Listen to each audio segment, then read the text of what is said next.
This is the Inquisitive Minds Podcast.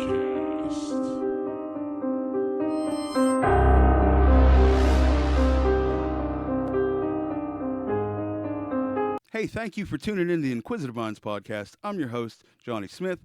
With me today, we have a returning guest. She is a photographer, a model, an author, an actress, among many other things. Welcome back to the program, Sarah Hayes.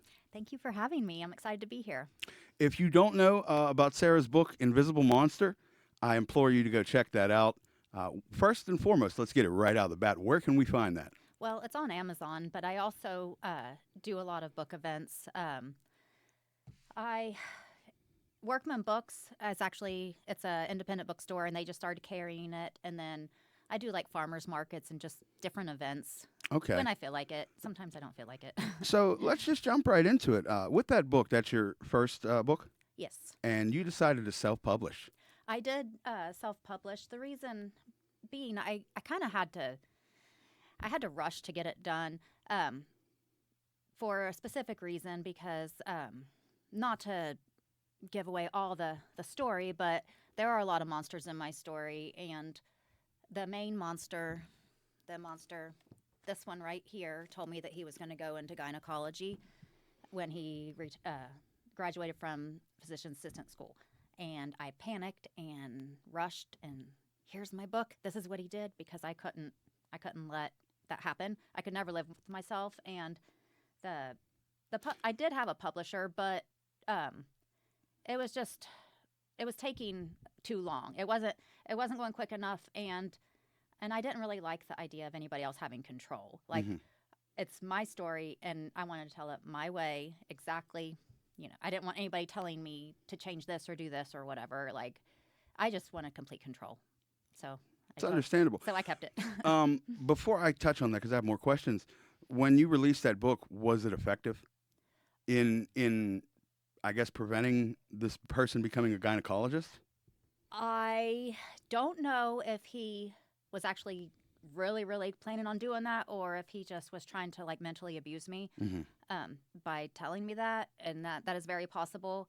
And when he told me this, then me and my sister, we talked about it and decided that I was going to publish the book, that we were going to not let it happen. So we told him that if he did that, we were going to press charges on him.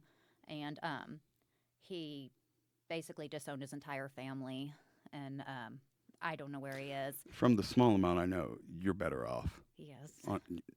Unfortunately. You know, a lot of people put the focus on, blood, your family, and, they say you don't get to choose your own family. Growing up and living the life I've led, you do get to choose your family. Yeah.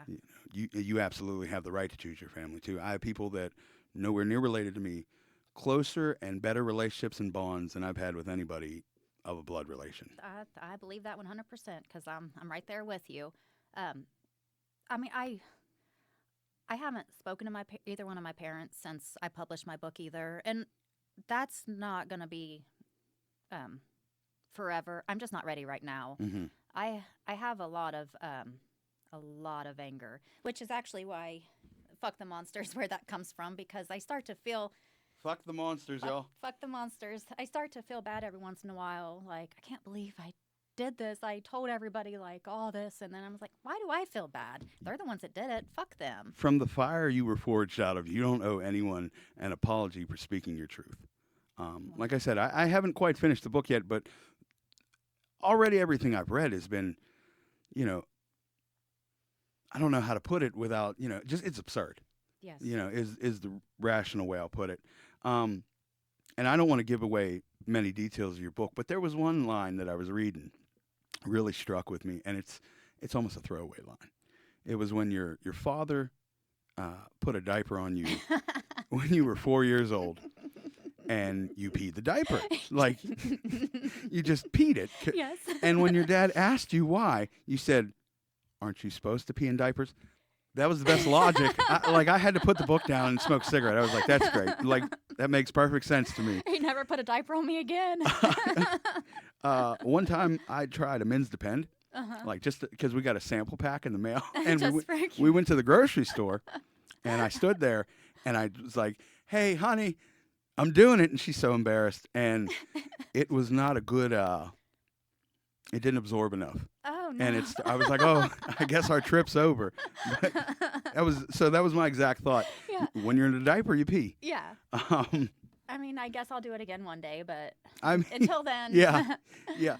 So with the publishing, I understand the control financially. How does that work for you? Is it a better option to do it yourself? It. And I'll preface that with I understand you don't have the big corporation behind you pushing it out Yeah. for promo, but you're active. Yeah. I see you out there. Yeah. I mean, I do pretty well. I'd say that I would do less if I would have stuck with the publisher, and I was more interested in I want to pay a lump sum and then leave it at that. Mhm. Like, I wasn't okay with lifetime royalties paying to somebody else because I just didn't want to do that. But I do better at book events because, I buy my books in bulk and then I can sell them for the price or whatever. But so I make more profit that way when you buy them directly from me. But I still make $10-ish a book Okay. on Amazon.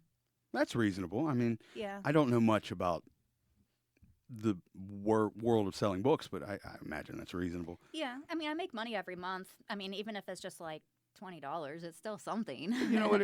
The freedom. Yes. That you have full control. That's got to be a great feeling. Yeah. With these events, because I know you do the photography Mm-hmm. and I know you do the modeling, do they seem to intercede sometimes? Yes. Actually, I probably have showed you the picture before, but First Angel Modeling Agency is the agency that I work a lot with. And You said that was First Angel? First Angel Modeling Agency. And one of our group shoots last year, I brought a whole bunch of my Fuck the Monsters shirts. Mhm. And then all the models wore one. And then we all sat on a couch and I laid across their lap and read my book. I to remember them. that photo.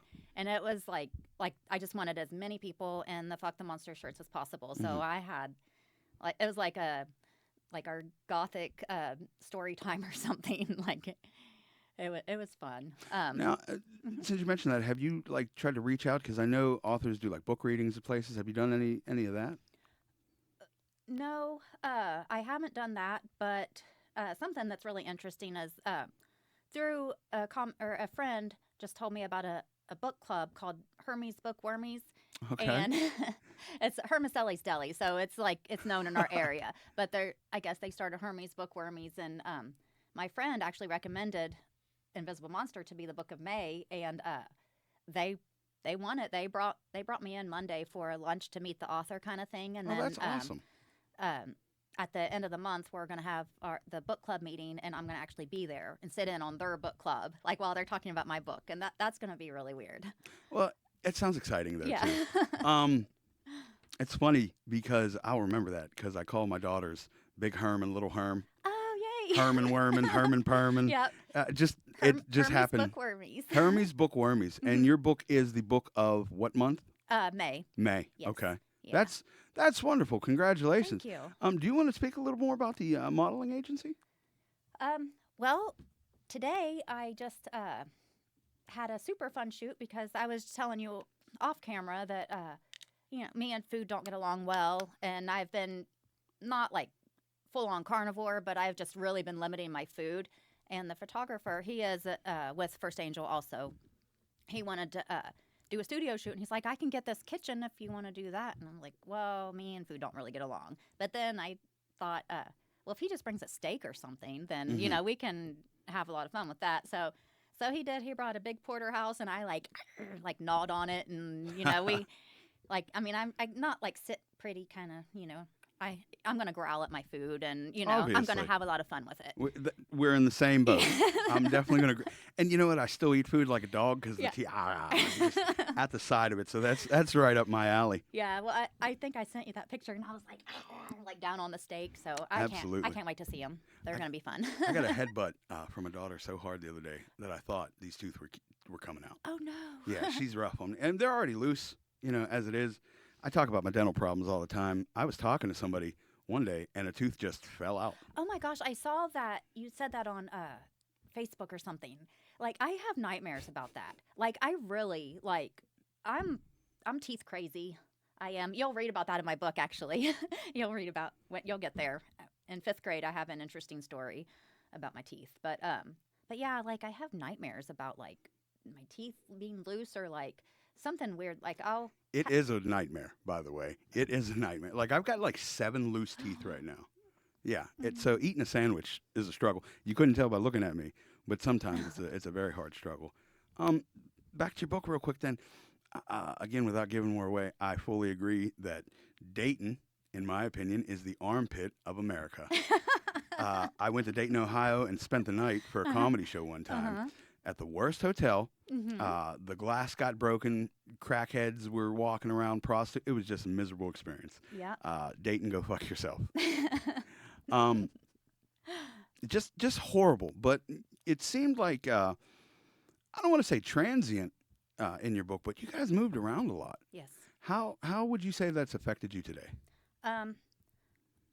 Well, it definitely affects me because like I mean, other than my husband and my children, everybody in life is temporary. Like, I'll be friends with this person for 5 minutes, and then, like, I move, and then I'm friends with this person for 5 minutes, and then I move. And even though we've lived in the same area for 7 years now, like, it's like if I get to know people, like, I'm waiting for it to blow up in my face, and then they're gonna. It's like I have trouble connecting with people because everybody's temporary. Mm-hmm. Not everybody. My husband is and my children, but everybody else is temporary. And I don't like feeling that way, but No, and I'm not a doctor, but it sounds like a trauma response. it is a trauma You know, response. I definitely can identify with that. Mm-hmm. Especially, and I talk about this a lot, but I'll bring it up because I saw you guys right before I left Yes. to move to Texas, Yes. and went down there and threw everything away. Yeah. We've both lived an entire lifetime since we saw each other last. That's true. You know what? Can you give me some updates on what you've been into then? Well, I know I've talked about like my health stuff or whatever, Mhm. and how it was just a big mystery. Apparently, doctors are really stupid, and I had a tumor. Really? And yeah, so last year I found it myself after like all these tests and all these specialists, and they're like, yeah, I don't know, you're fine. But then I was in excruciating pain. It was like a year ago, December, and I was just laying in bed in fetal position, and I felt something, and I was like, wait a minute, what is that? And then, so, I went to the doctor right away, and I already had a hysterectomy and my right ovary removed. I only had my left ovary left, but apparently my left ovary had a big tumor on it, and then I had cysts and all this, like, it was just a mess, and then, but I didn't know if it was cancer, so they had to take it out, and my grandmother died of ovarian cancer too. So just with my family history and everything, like it had to come out. It wasn't cancer, thank goodness, but they don't prepare you for surgical menopause because I have. Can you elaborate on that a little bit? Okay. What do you mean when you say surgical menopause? Because I'm not like a spring chicken, but I am too young for menopause. And when they took out my ovary, it was like I ran into a brick wall. Like, the tumor was already like causing symptoms and everything, but Forget my ignorance. Then was it like the ovary? Does that give you like estrogen or Mhm. Okay, I didn't know estrogen and testosterone. Okay. And like, basically, there are other parts in your body that like give you like little bits of hormones, but when I had my ovary removed, then like my ability to make hormones, like all of them, like estrogen, testosterone, all of it, like just disappeared. So like, I would wake up in the middle of the night, all night long, just like drenched, soaking wet, and then I was like, so hot, like night sweats, and then I would take off the blanket, and then I would be cold, and so I would do that for a while. My brain was crazy. Brain fog, felt like I was just in a constant fog. I didn't want to do chemical hormone replacement at first because I'm trying to do natural things or whatever, but when my symptoms kicked in, the doctors told me that I needed to do that, and I was like, no, I'm okay. And then when they kicked in, I was like, okay, yeah, I'm going to do this. So those stupid doctors, they had me on testosterone injections, estrogen cream, and then like two other pills combined at night. And I felt like absolute garbage. Oh, it didn't help. No. I mean, I felt so horrible. And I was like, it's not right. And then they would adjust this and do that. And then apparently, like, my body doesn't absorb the estrogen. So so my estrogen, no matter what they would do to my prescription, like I wasn't getting it. And it felt like, I don't know if you're a SpongeBob fan. I've seen a few episodes. Okay, well, see, we were really big SpongeBob fans when the boys were little, and Gavin asked what it felt like, what surgical menopause felt like. And there's a certain episode of SpongeBob where he's visiting Sandy the squirrel, and she has a dome, like, she's not in water or whatever. And he doesn't want to be rude, so he doesn't tell her that, he needs water. So he's just sitting there trying to be polite, and he's just like shriveling up, and like all the moisture's like coming out of his sponge or whatever. I do remember that episode. Okay, that's what it felt like. That episode gave me Ren and Stimpy vibes. Yeah. From like the zoom ins and whatnot. Yeah. But yeah, so Gavin asked me recently like what it felt like, and I was like, remember that episode of SpongeBob? And he's like, yeah, I know exactly what you mean now. But that's what it felt like, because like all my joints hurt. I mean, I'm like a big fitness person and everything. I was in so much pain, like through my hips, pelvic, back area. Just like, it's like it leached all of the moisture out of all of my joints and my brain, it felt like. And you may answer this through the course of the conversation, but is there a way they can do estrogen injections, or is it only topical? You can take pills, but they can cause cancer, supposedly. So that's why they do the cream. But I actually have it on my list because I got hormone pellets. It's just been right over 2 weeks, and people are going to get so sick of me talking about it because like they're made out of yams, sweet potatoes, and they're tiny little pellets. They look like grains of rice, and they made a little incision on my butt cheek, put them in there, and then I got them on a Thursday. I woke up Saturday, and my pain was gone. My joint pain was gone. I have never heard of that. Yeah, I'm still in shock. So they just put it in an open, and it lasts for 4 months, and every 4 months I'll go and get these new pellets, and they're made out of sweet potatoes. I had no idea. And yeah, so I got rid of all the chemicals. Like, my brain fog is still there because I don't think it's going to go away completely, but my pain is so much better. Even my vision improved slightly because like my vision was going bad with See, I've never thought about that. Like, I hear about hormone replacement and whatnot, and you think, maybe you won't have muscle mass or gain muscle, but I didn't know that without producing that in estrogen, it would just drain you that much. Yeah, and like I didn't know that either, and it was absolutely miserable. And I would,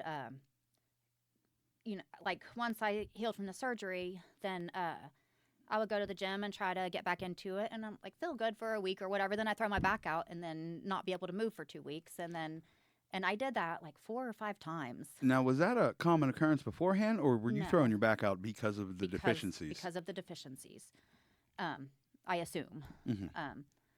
But I mean, it's just over 2 weeks since I got the pellets, and they're just now going into effect. So I've been going to the gym, and I'm like cautiously like doing my deadlifts and stuff. Like it still kind of scares me because I don't want to injure myself again. But I think that I'm back. Well, that's good to hear. So they took out your other ovary. Yes. Okay. Yeah, because they didn't know if it was cancer. They had to take the tumor, but because because it was already such an unhealthy ovary, and just to prevent me from getting more tumors in the future, they just took it out. But had I known that it wasn't cancer, I don't know that I would have had the surgery. But there's no way to know that. That's a good answer. Huh. Yeah, because wow. So what else from the body do you know that can give you some of those nutrients you need, the testosterone and the estrogen, that you could help improve? That's his wheelhouse, I take it? Yeah, I let him do all the sciencey stuff. Okay. That's fair. I was just curious about that. No, because that type of stuff is scary. Yeah. You know, I've become an old lady. Since I've cleaned myself up and had kids, I'm just an old woman walking around like, oh, what's going to kill me?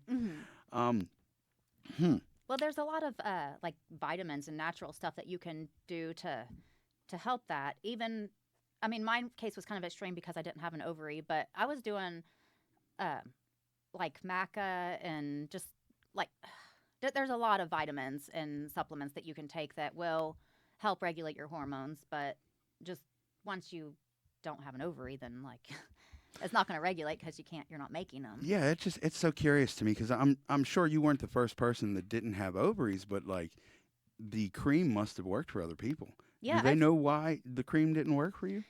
I'm just a weirdo, and I like to do everything different. It's like if you tell me this medication is going to make you gain weight, then I'm going to lose weight. That's just I don't know why. Like that's just the way that I do things. If you tell me this medication is going to make me gain weight, I'm going to make excuses.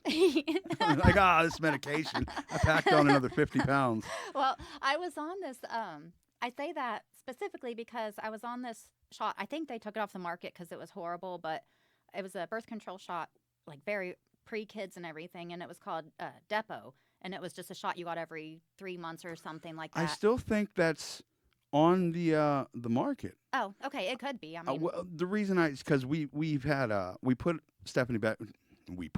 She decided to go back on birth control because Yeah. we don't need another child at the moment, right. and she started with an implant Mm-hmm. that she literally didn't stop. And I hope I'm not embarrassing her, but didn't stop menstruating for months Yeah. after we had the baby. And then she tried the shot, which I still think she's on, but same struggles with that. Really, because when I was on Depo, I didn't bleed at all. Okay.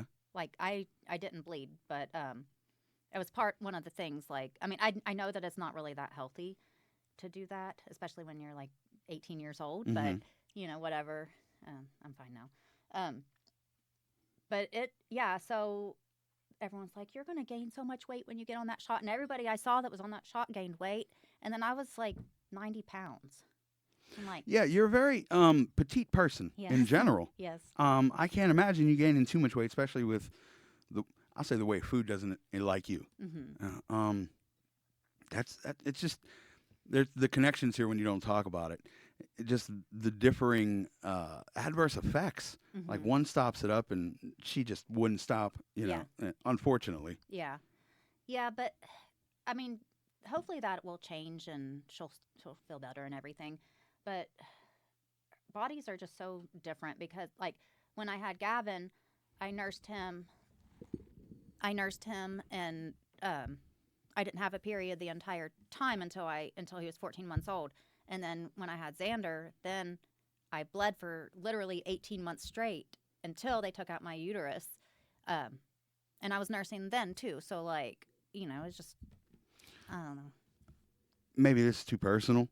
Ask away. I'm an open book. I'm just curious about that, like, because my mom had breast cancer. I don't know if I mentioned this to you before.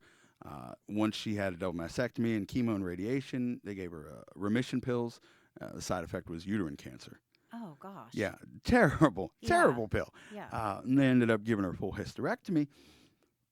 Was it your uterus causing the bleeding?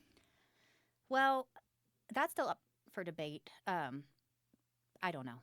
They never told me. They thought that I had really bad endometriosis because I'd never like been checked out for it, and they were like, well, it must be that because I'm not sure what that is. It's lesions on your uterus. It's a pretty common thing. Okay. But when they took out my uterus, they didn't find any on there. So I really don't know. But the procedure stopped the bleeding? Yes. The procedure stopped the bleeding, and then they took out my uterus and cervix, and then I was still having a lot of pain and symptoms and stuff. So then they took out my right ovary. And Xander's 15. This was shortly after he was born. And then, so I was good for 10 years. Mm-hmm. And then I just started feeling really bad a couple years ago. And that's when, and then I found the tumor. I actually went to one doctor, and he said there was something there, but that wouldn't be the cause of it. And he was wrong because it got a lot bigger. And, I actually did get better after. A lot of the symptoms that I was experiencing got better after the tumor was gone. You know what? I usually wait to ask for a piece of advice at the end, but I might ask for a few during this episode. That being said, I know how frustrating it can be to not have any answers Yes. from professionals, medical professionals, what have you. Someone out there dealing with something that doesn't have any answers from the doctors right now, what advice would you give to that person? I would find somebody holistic because, like, for instance, Xander, he has an appointment coming up with a holistic doctor because he's had some stuff and everything. And then the doctors, like medical doctors, they just can't help him. So we're going to go to a natural doctor who is going to look at his body as a whole, from head to toe. And then they're going to help him with vitamins and nutrients and things like that. So I say holistic is the way to go. It seems like, there's always been holistic options around, but it seems like the more we advance with science, the more holistic medicine is becoming accepted. I wish we could get to a point where they could work side by side because I'm sure they would be so much more beneficial together. Yes. Oh, yeah. Yeah, definitely. Because it's not like medical doctors are just all, I mean, they do serve a good purpose, but they're not God. This episode has been sponsored by Goat Grinder. Right now, go to goatgrinder.com, enter in IM20 to get 20% off your order.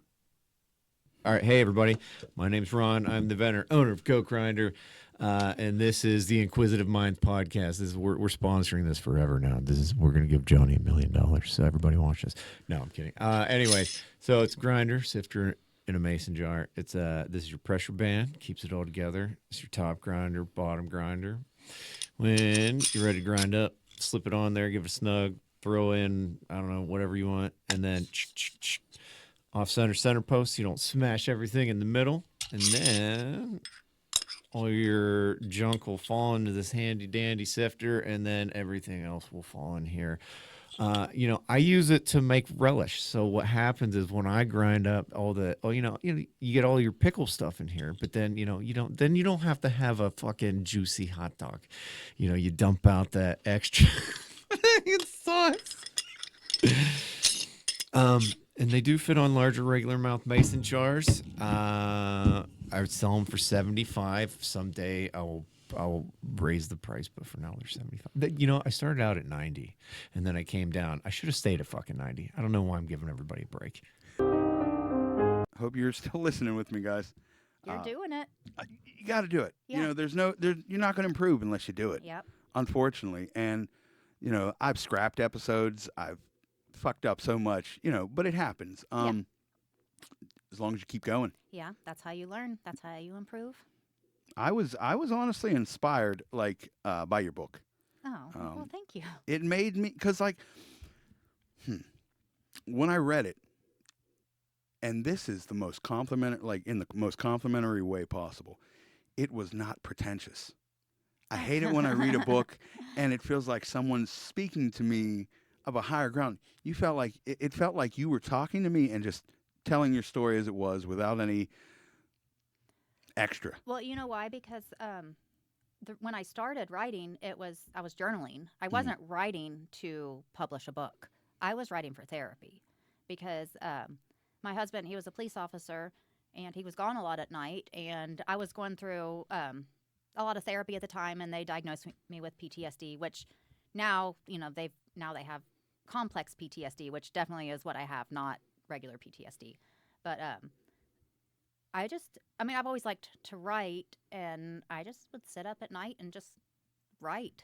And I'm so glad you said that, because it bled through the pages in a good way.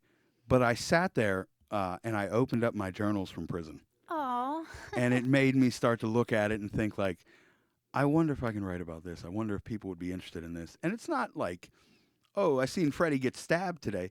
It was more about my emotions of the time and what was going on. And it just truly inspiring. So I want to say that. Again, Thank Invisible you. Monster. Pick that up wherever you can. Amazon. I don't know what's wrong with me. Don't worry. I have brain fog too. These little girls are running me ragged. And you didn't didn't even have your ovaries removed. Yeah. Yeah. No, so we mentioned it. It's been a lifetime. We've lived a lifetime since we've seen each other last. Mhm. And then this is just a small anecdote because I don't really talk. I talk about Texas and my situation down there, but I don't go into details of stories. And honestly, it's not because I'm afraid. It's because I haven't worked through everything yet. Yeah. A lot of shit there. Yeah. But it just made me think. I remember I was down there working for a company called Infinite Entertainment, setting up bounce houses for people.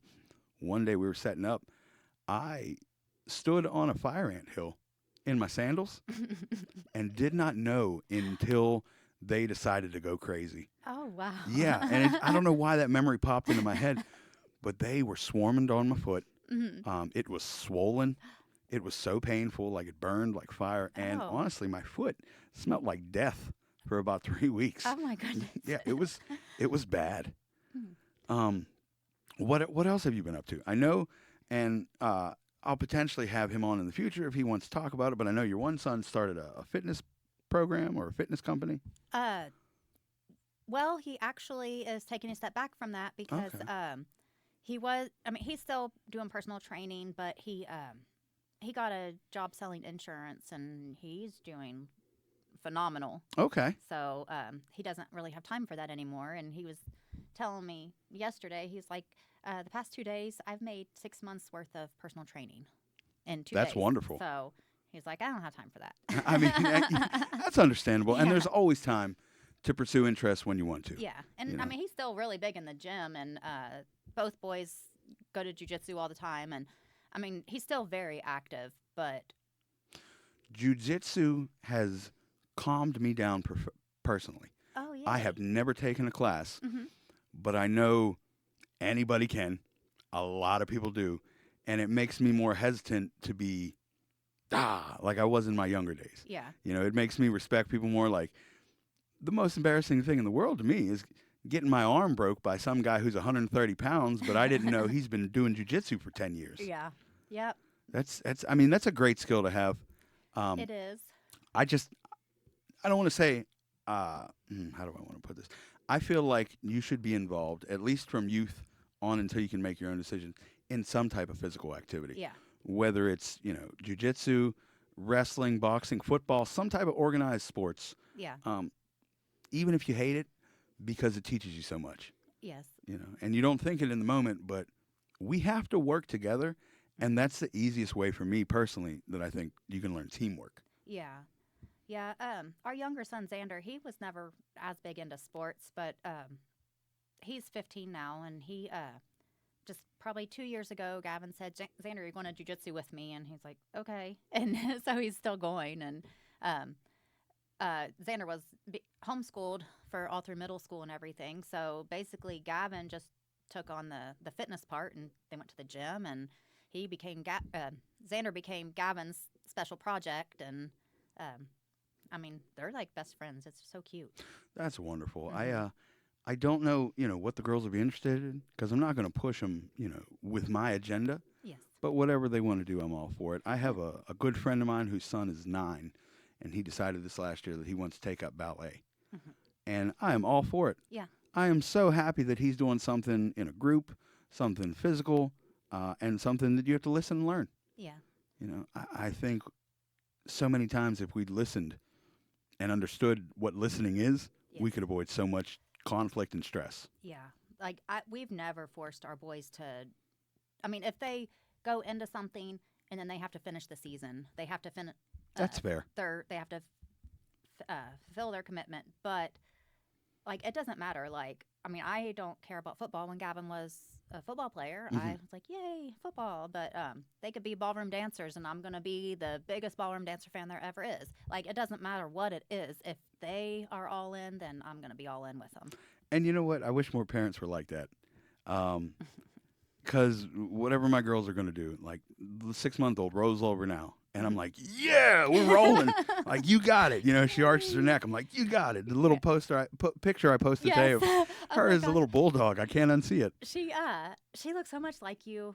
Everybody says that, but without a beard, I can't tell. Well, Just no. I I want to see her in person. And it's funny how much kids change because, like, both of our boys, like, Xander used to look just like me. Now he looks just like Scott. And then, like, Gavin looks, I mean, it's like sometimes they will look like you and sometimes they will look like her. And they just, I don't know.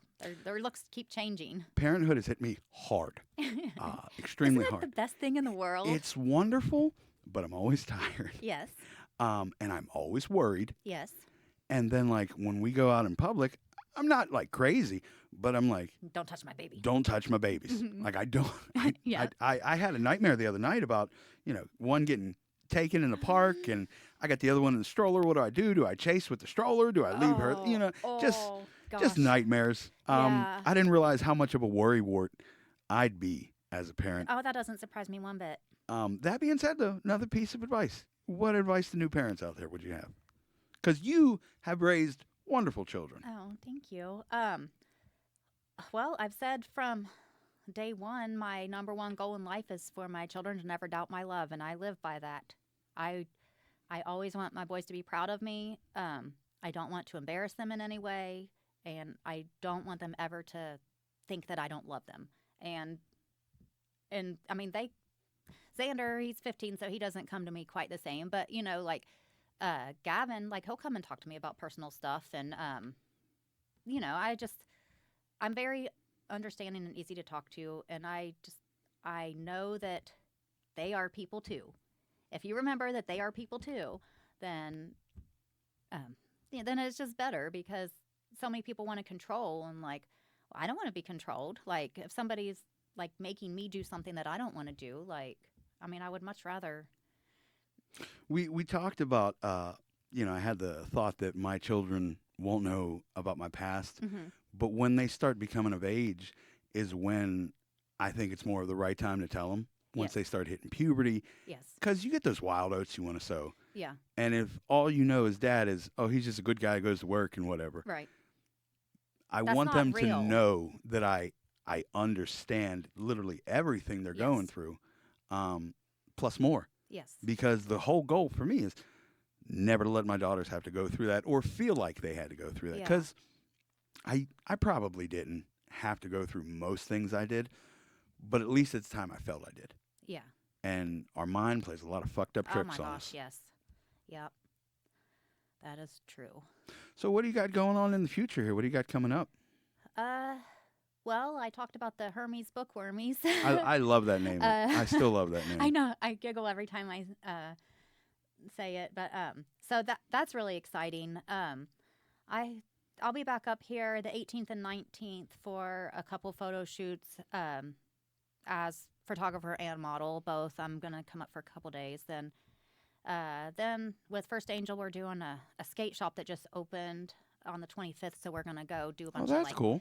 like skate shop photos and everything to help promote the new business. And I have my first wedding as a photographer on May 30th, but it's one of my childhood best friends. She's my very first friend when I moved to West Virginia, and her name was Hively and my name was Hilliard, so, like, we always sat next to each other in alphabetical order, but it's her son, and she wants me to come up and photograph her son's wedding and everything. Let's take a moment to promo your photography.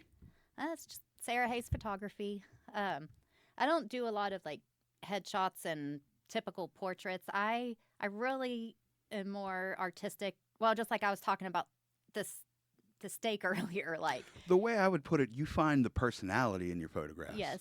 I recently worked with, and I hope I remember his name correctly, Keith Hernandez. Yeah. Yes. He just did this tattoo. Yeah, he was telling me about that. I'm going to have him on at some point. We Yeah. spent 7 or 8 hours in here filming for a different show.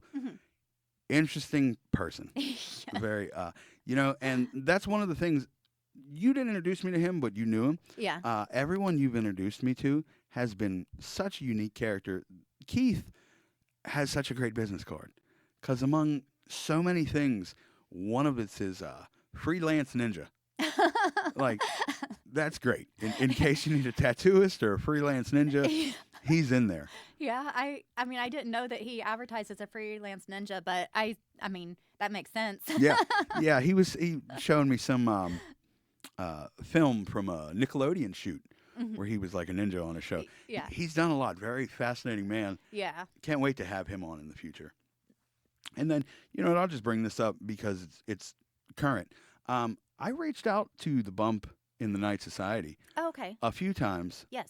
Now, way back when, and I can say it now, I had a rough interview with a guy who's no longer affiliated with the team. Okay. He had a falling out, but I reached out to them some months back, and I don't know if they're not interested or we didn't just link up properly because scheduling's rough, Yeah. especially when you're dealing with a team. Yes. And I'm working out of somebody else's studio, Right. but I'm very interested to have them on too. Yeah. So the photographer that I worked with his name's Randall Cole, and we haven't actually worked together. I mean, we're part of First Angel together, so like we've known each other, but Mhm. like we haven't actually like worked on the same projects together.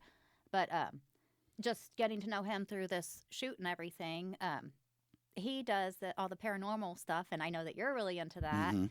But he's also he has a band that he's really big into. He's an actor. He's a photographer. He just like does it all. And I had a guy reach out to me last night, actually, while I was reading some of your book, and he's an author, actor, all the stuff. Mhm. Also from West Virginia, and I find it fascinating that I rarely find people that are just doing one thing anymore. It's always a yeah. myriad of I've done this, I do this, I do this, Yeah. and I love it. because it's all intertwined. Hmm. Like the acting, the photography. I mean, to be an actor, you have to be a model. To be a model, you have to be an actor. That's just the way that it is. And yeah, it's all intertwined. And that's actually we were talking about that earlier because he was Randall was saying, yeah, like it's so funny when I'm on a movie set or whatever, then somebody will say, oh yeah, I'm in a band too. Oh yeah, I'm in a band too. And then like at a music thing, oh, I'm an actor. Oh yeah, I'm an actor too. And he's like, it's interesting how everybody just kind of How they intersect, yeah, Mhm. performing arts, and it's all over. Like I know comedians that are painters, actors, like every scope yes. of art people are involved in. I don't it's- dance, but I do everything else. I'm not a dancer. If you got a video of me dancing, I'll buy it because I don't believe it exists. I'm not a dancer myself. I like the music, but I'm not self-conscious, but I don't want to look fumbly, if that makes sense. Like I don't want to pull in a lane. That being said, though, I keep asking people how they find the time, and I've realized over time that you make time for what you want to do and what's important. Yes. It's just I'm struggling this with myself. I would like to know, how do you balance the art work / mom, wife life? Like, how do you balance? I will tell you that with the boys being older, it's been a lot easier. And I'm also in a very blessed place where my husband has a very good career where it's not necessary. I mean, I work, but it's not necessary. Mhm. So that really has freed up. It's like I can do what I want, or I can work the way that I want to work or whatever, rather than like work because I need to put food on the table. Mhm. So if he didn't work as hard as he did, I don't know that I could do the things that I do. That is a wonderful answer. Because, and I haven't told too many people about this, but I have an opportunity to become a stay-at-home dad. I work right now Mhm. because we need to, Yes. but that's quickly changing. And I being a parent, not a single parent, but when you're in charge, all the time, it's rough. Yes. But it's so enticing that I'll have nights or somewhere else where I can pursue, comment. I need to get back out there. Yeah. And it's not like I'm making excuses. The truth is, I wake up at 6 o'clock, and I'm with two little girls until 3:30. And at 3:30, I've got to get in the car, and she's getting out of the car to go work till midnight Mhm. and come home. So it's just, I haven't found the time. I haven't found the effort. I'm not even full of the energy at this point to do it. The only thing that's been keeping me holding on, that may sound sad or that may be inspirational, is the podcast. Oh. Because it keeps me connected Yeah. to people in the community. Yep. It keeps me connected to friends. It allows me to still feel relevant. Like, I don't care if an Yeah. episode gets 5 views. It's Yeah. a product I put out. Yeah. And especially now, since I'm having to, like, go into more into producing, trial and error, I'm feeling good about figuring stuff out. Yeah. The cameras, I'm actually very thrilled with the quality, because I had a couple cameras in here that were just not good. It's so exhausting. And then on top of that, people don't talk about it takes effort to be a good partner. Well, yeah, of You know, course. there's just so much on my plate right now, and Mhm. I just look at you and other people that just are doing so much, Okay. and I'm just amazed. Johnny, our kids are 21 and 15. They were little once. And when they were, Scott would work during the day. He would come home. I would go to work. Or I did legal transcribing. Like, I would sit with headphones on and, type, like when Xander was taking a nap and stuff. And honestly, that career kind of, because I needed Xander to let me work, I let him on video games at a young age. And he is the biggest tech nerd ever. If we would let him, he would get up in the morning and be on his computer playing games until midnight. Mhm. And I did that to him because I needed to work and he needed to leave me alone. So, like, I let the video games babysit him, and it kind of, I mean, I guess, that's a lot of kids. That's not just my kid, but Mhm. I don't know. I just feel like everything's my fault. So that's why I blame myself. Well, I mean, we do what we can, Mhm. honestly. And this is the truth. Like, as long as we do better than the generation that raised us, and you've already surpassed that, like, by far. Yeah. You know what I mean? So as long as we do better than the generation that raised us, because I've been thinking about all this so much, and I never wanted to blame my mother. Yeah. Never. Blah, blah, blah, blah, blah. I made all my decisions, but I know even where in my mind where she fell short, or at least I thought she did so much better than her parents. Her dad was a raging alcoholic, physically abusive. There was 9 of them. Oh, wow. Yeah, so it didn't matter. Yeah. She did so much better. We got our ass whooped all the time. Maybe deserve it or not, but, like, I see it now. Like, I don't want to. I'm not a beat my kids type of guy. Yeah. Do whatever, because I'm not going to tell you how you raise your kids. But I quickly came to realize I am not a. This is going to be their safe house. Like, whenever they need something, come to me. I would just want to raise wonderful little girls. Yeah, and if you talk to them and explain things, that's what I've always been big on. Like, maybe Gavin did something and he was a stinker or whatever, then I would just make him think about it. Like, if somebody did that to you, how would you feel? And, like, I'm not going to be like, oh, you're bad, you're mean, and, all that stuff. I'm just like, think about it. Like, think about it like this. How would that make you feel? And it's like, I always explained, and the way that they could understand. I always just tried to explain everything that I was telling them just so they would understand. And I think that they're better kids because of it. Like, I didn't just tell them to do stuff. I told them why they had to do the stuff. That's a fine line, because my one little cousin, mother was a similar way, but very different at the time. And that little 9-year-old just questions everything, she's like 6. So she questions everything. And it's like, look, I'm just telling you, it's time for bed because it's time for bed. Yeah. But on the other end of that, part of my beef growing up is that I feel like I had to grow up too soon. Yes. For many different reasons. And then I feel like that stunted my maturity until I fell on my face a few times the hard way. But, we live and we grow. Yeah. Yeah. I mean, I'm not saying that I always had complete patience with them. Like, sometimes just go to bed, like, of course I did that too, but yeah. The other day, I was trying to feed the baby, the littlest one, and Delilah is just, she's not nonverbal, but she struggles a lot with language, but she got some of the basics, but she's just standing in the middle of the room at a medium wine, and I keep trying to, what can I get you, baby? You want juice? You want snack? This or that? Finally, I screamed, Herm, go sit down. And she acted like I destroyed her. She just sat here for 20 minutes. I was like, get a hold of yourself. I mean, sometimes, like, there's nothing you can do. I was taking Xander to school yesterday, and we were talking about, he used to be car sick when he was little, and he always cried. Like, when he was an infant, a lot of babies, they want to be in the car. He did not. Like, he would just cry. And we lived in Dunbar, West Virginia, and we were visiting my grandparents in Dayton area, and he was probably 6 months old, maybe. He cried from Dayton to the Dunbar exit. Oh. And, like, we stopped, and, like, I got in the back seat, gave him my boob, like, did everything. And, like, eventually we just had to turn the radio up and drown out the screams because, I mean, it's like a 3-hour drive, and, like, he's screaming. Sometimes we have that same struggle with Delilah. With her not communicating as well as we would hope. Yeah.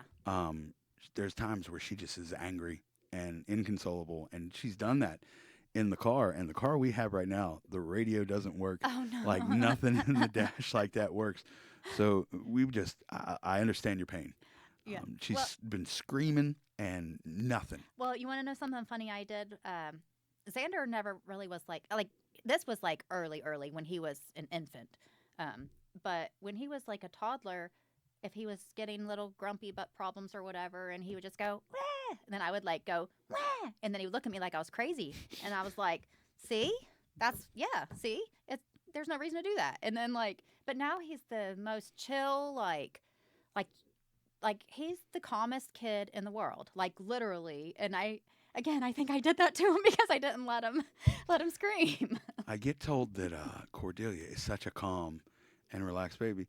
I take responsibility for that. I mean, not just because my personality is pretty calm, but I have been more than present of a father since day one, and I have manhandled that little baby. And just to me, it brightens my eyes when I'm holding her and I just flip her around or whatever, and she is not even bothered. Like, she's just like, huh, this is what Dad's doing, I guess, whatever. Like, I'm going to start 100% video. trust. Yeah, yes. And that's what I've said to Stephanie. I said, I love how much she trusts me, because even if she's upside down, she knows I'm not going to let her get hurt. That's that a gave me rewarding. chills. It's a rewarding feeling. Aw. It's so wonderful. I'm so excited for you. Like, I love that you're a dad now. Oh. That just makes me so happy. I never thought it would happen. Yeah, it just makes me so happy. It's so rewarding. I'm going to start filming it because I want to show people. But when I wake her up and get her out every morning, she's just so excited. Yeah. And it's not like we do anything crazy. She's just hanging out with Dad all day. She's happy to see you. It touches me in a way that I didn't understand was possible. And I have become one of those people that I didn't really like. It's like, oh, my kids. Well, fuck that. I love the shit out of my kids, and I can't stop thinking about them. Yep. I know. I've become that way with our dog recently because, those people always talk about their dogs get on my nerves, too. But, we just got a dog a couple months ago, and I love her. What kind of dog is it? Well, she was a rescue. She is a combination of a couple things. She's a Heinz. I know she's probably Black Lab and Pit Bull, and then maybe the vet said Jack Russell because she's smaller and she's very jumpy. But she's the sweetest dog ever. And that's actually an interesting story because we were wanting a dog, and I kept sending, I would see a dog that needed a home, we were going to rescue one, and I would send it to Scott, and we're like, oh, no, this isn't the right one. But then I saw her picture, and she already had her name. She was 11 months old, and she was in a kill shelter, and she was the longest resident, and they were in a red zone. So, we only paid $30 for her because they just were trying to, find homes for these before they had to kill them. And then I just happened to see her. Somebody else shared her, and I was like, oh, my gosh, that's the one I want. And we drove, an hour and a half to get her. It wasn't down the road or whatever. And I commented on the post that I saw about her saying I wanted to get her, or that, I'm interested in her. And then this other girl commented on the post, and she said, that was my dog. I hope you get her. And I was like, oh my gosh, message me. I want details. And we're friends now. She, and I'm not going to tell her story, but she went through a very difficult time, and she couldn't keep Bella anymore. And it just broke her heart. And now, she gets to see her pictures on Facebook all the time, and That's wonderful. yeah. So I'm like, I got a dog and a friend. A thought just popped into my head when you said you're not going to tell her story. It made me think not everybody's a piece of shit. You know, we think people put their dogs in a shelter or what have you because they're just terrible people, or some people aren't just pieces of shit. Sometimes just life happens. Life happens hard. Life happens hard, and she's struggling. I'm going to go down and do a photo shoot with her just to give her a confidence boost. Oh, that's nice. And I I messaged her a couple weeks ago and apologized. I was like, I just want you to know, I know that I come on strong. I am a little bit crazy, but I'm a nice person. I'm genuine. And I told her about my sister that committed suicide when she was 19. And I didn't go into a whole bunch of details, but I just said, I got custody of her when she was 13. And then when she committed suicide, it broke me. It just really messed me up. And so now I have this thing where I see these young girls struggling, and I just want to help them, because it's I want to save all the Dannys because I couldn't save my own. That's very tragic. My condolences again for that. Thank you. I'm sorry. That's.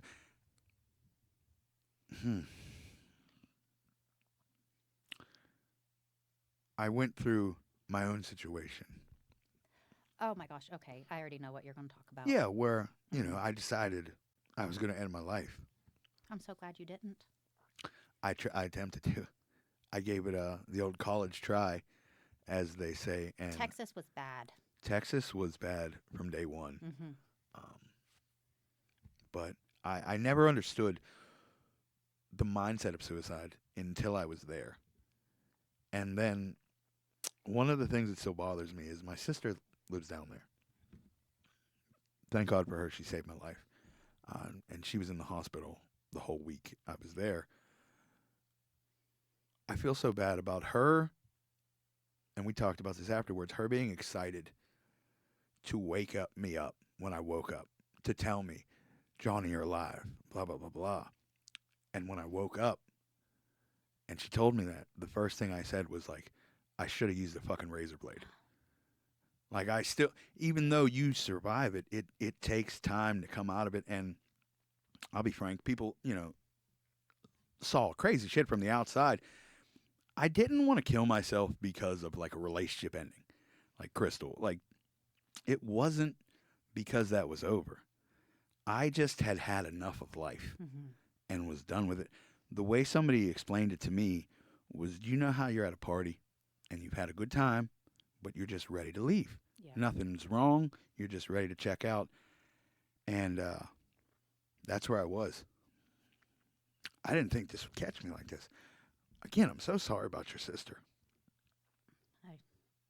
Yeah, it's really the only regret that I could have done so many things differently, but that's something that I'll never get over. I mean, I'm sure many people have told you, but you can't blame yourself. It's not your fault. I do. I'm sure. Woo! Would you like a tissue? Oh, yeah, sure. John, this is supposed to be an entertaining, fun-filled show. What the fuck? Oh, fuck it. I'm already emotional. So, I don't think I've shared this thought publicly either. As you know, I'm a widower. Yes.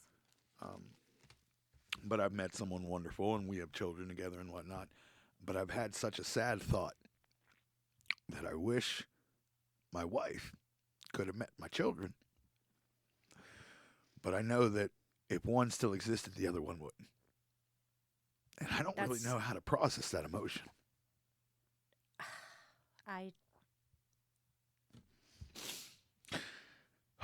Sorry to bring us down, everybody. Yeah, I don't. That's really deep, rough. I don't know. I don't know what the answer is, but and I get it. I get it. I've made so many mistakes in the past, but I would acknowledge them, but move on. like prison. Didn't want prison to define me. Mm-hmm. So we move on. But with that moving on, there's not a lot of processing. Yes. And it started when I came back, when I lived with Chris, my last guest, actually. His episode will be out in a week. But I lived with Chris, and I was lonely, and depressed. And I thought to myself, well, let's go out on a date. The worst thing to do. But once I started, like, for the apps like Tinder, and once I started, like, even looking at things, I was like, well, I've got to slow down, because right now I'm in so much pain that I'm not going to open myself up to someone. So I remember when I met Stephanie, like, obviously when you meet someone like that, it's wonderful, blah, blah, blah. But I made a conscious decision that, like, I have to let myself be vulnerable to her, as terrified as I was, in order for it to have any opportunity. It's just, now that I have all these daughters, like, I want to heal myself, and just all the emotion comes back. Yeah. Oh, again, I was not expecting for this today. So, I always like to ask my guests for a piece of advice to people out there. I've asked you for specific pieces of advice, but now's the one where I ask for general. Anyone listen that could be helped out, what piece of advice would you give to someone? If you want to do something, then just do it. I learned that because, like, publishing my book and, like, all this stuff, like, I never in a million years would have thought I would be where I am, and just like I would like to start modeling, and I just do it, and, like, wow, I'm actually doing pretty well with it. So just, if you want to, I mean, all you can do is try, and if it works, awesome. If it doesn't, then just it's not for you. Just go do something else. But how do you know if you don't try? That is wonderful advice. And there's going to be a million people telling you no. Doesn't matter. Like, just keep going. Mm-hmm. Wow, great advice. Promo yourself. Talk about your book. Let the people know where to find you. Invisible Monster on Amazon. And the link will be in the episode, by the way. And then my modeling name is Pretty Little Thing. And, of course, Sarah Hayes Photography. I'm affiliated with First Angel Modeling Agency. And then, I don't know. That's all. I'm glad you said that, because, I don't know everybody who watches or listens or whatnot. But if you're looking for someone, like, people that are models or do modeling have come on before. They've never mentioned, I don't remember, the agency. So Okay. if someone interested in booking you, go to the agency and they can find you right there. Yeah, so, and we do things like, like the skate shop I was talking about.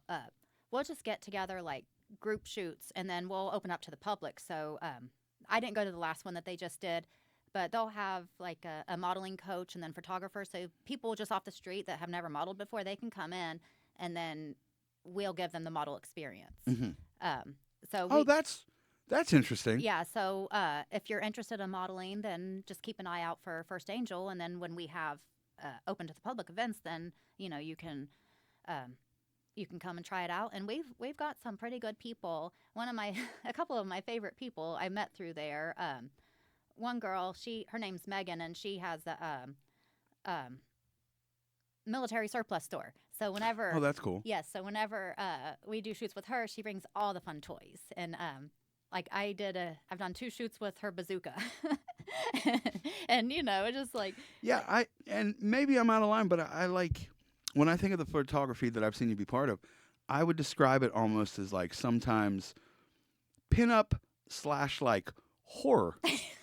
You know what I mean? Like, it's not your traditional, but it's you can't it's put me always in a box. entertaining. Yeah. It's hard to put you in a box. Well, that being said, Sarah, you always have a great episode when you come on. Thank you. I thank you so much for coming on. Thank We've you. laughed, we've cried. I've made an ass of myself again, but I do all the time, so it's fine. guys, check her out. I tell you, you know what? And I made a public post about this a while back. I just want to say it on the episode. Thank you for being a friend. Thank you for Aw. always showing love and support, Aw. even when your friends are not in the best states. So genuinely, thank you. There were so many people that I talked to or reached out to, and you've always been wonderful to me. So thank you for that. Well, you've always been wonderful to me too, and yeah, I'm happy that you're in my life, Thank you. and I cannot wait to meet that baby girl. Next time. Yes. She was gonna come, but they're all sleeping. Yes, and let him sleep. I wasn't gonna Yeah. bother that. But thank you so much for coming on, Well, thank ladies and you. gentlemen. Sarah Hayes, and until next time, thanks for listening. This is the Inquisitive Minds Podcast.